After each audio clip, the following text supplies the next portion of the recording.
അസ്സലാമു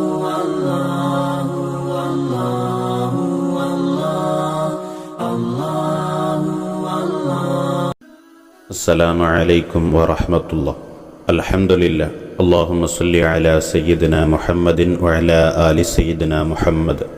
പലവിധത്തിലുള്ള ഭക്ഷണങ്ങൾ കഴിക്കുന്നവരാണ് നാം ഭക്ഷണം കഴിക്കുമ്പോൾ ചൂടോടുകൂടെയാണോ കഴിക്കേണ്ടത്, അതോ ചൂടാറി തണുത്തതിന് ശേഷമാണോ കഴിക്കേണ്ടത്? അല്ലാഹുവിൻ്റെ തിരുദൂതർ നമ്മെ പഠിപ്പിക്കുന്നു.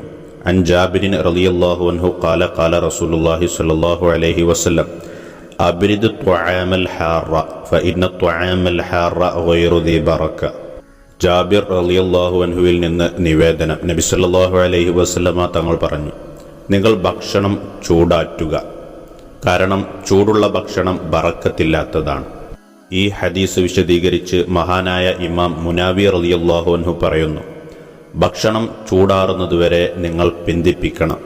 അങ്ങനെ ചെയ്യൽ സുന്നത്താണ്. ചൂടുള്ള ഭക്ഷണത്തിൽ ബറക്കത്തില്ല എന്നതുകൊണ്ട് ഉദ്ദേശിക്കുന്നത് അള്ളാഹുവിൽ നിന്നുള്ള ഇലാഹിയായ ഖൈർ അതിൽ ഉണ്ടാവുകയില്ല എന്നതാണ്. മാത്രമല്ല, അതിൽ ബറക്കത്തില്ലാത്തതിനാൽ തിരുസുന്നത്തിനോട് അഥവാ നബി സല്ലല്ലാഹു അലൈഹി വസല്ലമ തങ്ങളുടെ ചര്യയോട് എതിരായ കാരണത്താൽ ഭക്ഷണം ചൂടോടെ കഴിക്കുന്നത് കറാഹത്ത് കൂടിയാണ്. ഭക്ഷണം ചൂടോടുകൂടെ കഴിക്കൽ കൊണ്ട് ശരീരത്തിന് പ്രയാസം, ബുദ്ധിമുട്ട് അത് കാരണം വരും എന്ന ഉറച്ച സംശയം കൂടി ഉണ്ടെങ്കിൽ ചൂടോടുകൂടെ കഴിക്കൽ ഹറാമുമാണ്.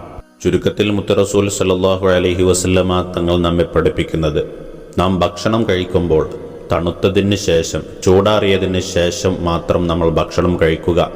അതിൽ അള്ളാഹുവിൻ്റെ പ്രത്യേകമായ ബറക്കത്തുണ്ടാകും. ഇൻഷാ അള്ളാഹ്. അള്ളാഹു നന്മ മനസ്സിലാക്കാൻ തൗഫീക്ക് ചെയ്യട്ടെ. നന്മ തോന്നുന്നെങ്കിൽ മറ്റുള്ളവരിലേക്ക് ഷെയർ ചെയ്യുക. വ ആഖിറു ദഅ്വാനാ അൽഹംദുലില്ലാഹ്. അസ്സലാമു അലൈക്കും വറഹ്മത്തുള്ളാഹി.